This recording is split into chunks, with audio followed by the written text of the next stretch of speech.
Ya, bacaan wajib dari panitia. Jadi ini bacaan wajib Lukas pasal 2 supaya suasananya tetap Natal. Silakan berdiri karena bacaannya adalah Injil. Inilah Injil Yesus Kristus menurut Lukas pasal 2 ayat 1 sampai dengan 14. Ayat 1 sampai dengan 14 Lukas pasal 2. Pada waktu itu Kaisar Agustus mengeluarkan suatu perintah menyuruh mendaftarkan semua orang di seluruh dunia.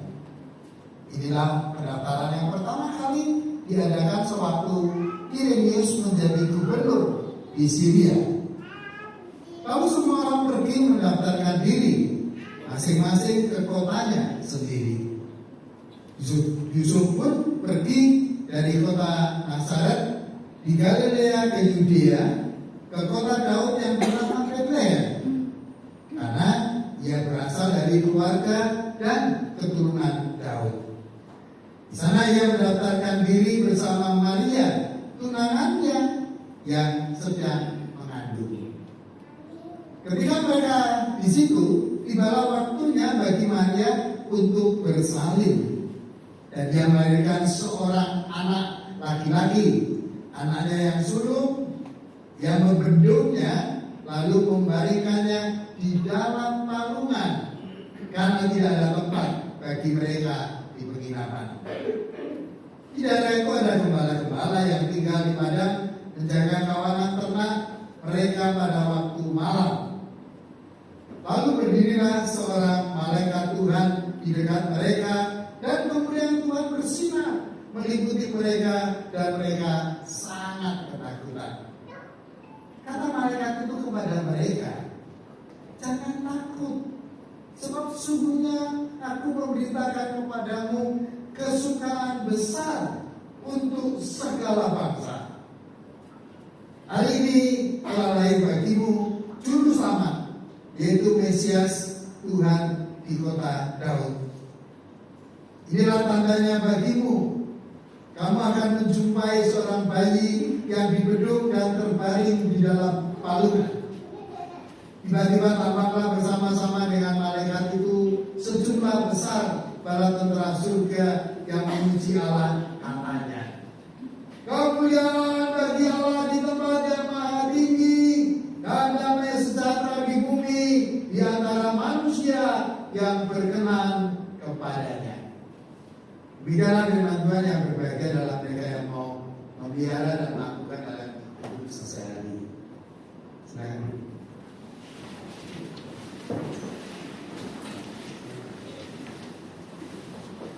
Saudara, saya tidak akan berkhotbah, saya hanya memberikan penunjukan saja.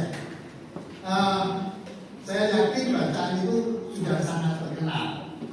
Tapi kemudian tema kita kan terang Kristus dan tahu bagi dunia. Kita kan tidak boleh ada terang gitu. Seringkali kan kalau terang disambutnya dengan hore, gembira. Tapi terang itu juga sebuah ajakan. Kalau ada terang, dia ngajak apa? Ngajak kita kerja. Nah, bacaan kita menurut saya ada beberapa hal. Yang pertama, hati-hati.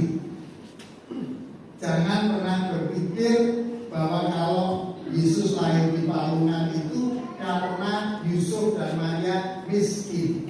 Tidak. Jadi kalau bikin drama, jangan lalu Maria Yusuf pakaiannya tanda-tanda. Tidak. Itu keliru besar. Ya. Tidak. Karena tidak ada tempat. Jadi di dalam palungan karena tidak ada tempat. Ada, jadi Lukas mau menggambarkan sejak awal ada penolakan. Ya. Tapi yang penting adalah gini, saudara. Jangan pernah bayangkan sekali kita menganggap palungan itu hina, kotor. Oh tidak. Ya, orang dulu itu, saudara, palungan itu sangat dibersihkan. Saudara bisa bayangkan kalau kotor, kalau jorok, kasih makan bilangan sakit ya.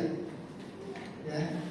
Saya pernah lihat dari Karawang itu ada tempat kuda, kayak tempat kuda. Kalau kasih makan, wah, tempatnya bagus sudah. Mana itu habis dimasak. Katanya kenapa? Kalau enggak nanti sakit. Jadi parungan itu jangan dianggap jorok, kotor, tidak. Jadi kalau Yesus dibaringkan dalam palungan, menurut saya yang pertama, palungan itu selalu menjadi simbol memberi makan. Jadi kalau terang bagi dunia, maka dia adalah ajakan memberi makan. Tapi yang kedua, palungan itu simbol sederhana. Maka kenapa kalau tidak ada tempat, tidak ada hidup itu, tidak ada hingat-hingat. Terang itu mengajak orang untuk menikmati yang namanya kesederhanaan. Bukan rame-rame, gegap, gembira, megah dan mewah. Itu sederhana. Karena apa? Karena memberi makan. Hal yang kedua yang menarik adalah para gembala itu datang. Jadi saudara jangan mengira gembala itu orang miskin. Tidak. Mereka orang sederhana, tetapi orang yang bersahaja. Mereka kuat, mereka biasa dengan alam, bahkan mereka dekat dengan alam. Maka perang itu kalau dia tampil dengan gembala, maka ajarannya apa? Orang-orang sederhana itu adalah orang-orang yang dekat dengan alam, orang yang tangguh. Dia kuat, dia apa adanya, mungkin tidak terdidik, tetapi dia biasa hidup apa adanya. Dia bisa memelihara, dia bisa menjaga. Maka sosok gembala itu ditampilkan. Dan yang ketiga, saudara, yang tidak kalah menarik bahwa ternyata gembala itu ada di padang. Berarti terang itu mengajak orang, jangan lupa Allah itu datang dan dia menyapa dunia, menyapa alam. Dan karena itu panggilannya adalah kalau kita menikmati, kita menerima terang bagi dunia, itu artinya kita peduli pada padang belantara, kita peduli pada alam ini, kita peduli pada lingkungan hidup kita. Saya berpikir bahwa itulah ajakan terang bagi dunia. Dan marilah kita menjadi orang-orang yang selalu merayakan Natal dengan memahami bahwa terang itu datang bagi dunia, bagi saya dan kau, tapi sekaligus terang itu mengajak kita memberi arti pada setiap perjalanan hidup kita. Sehingga kita bisa berkata, oh ya, kita bisa bergembira dan berseru, terang itu datang bagi dunia.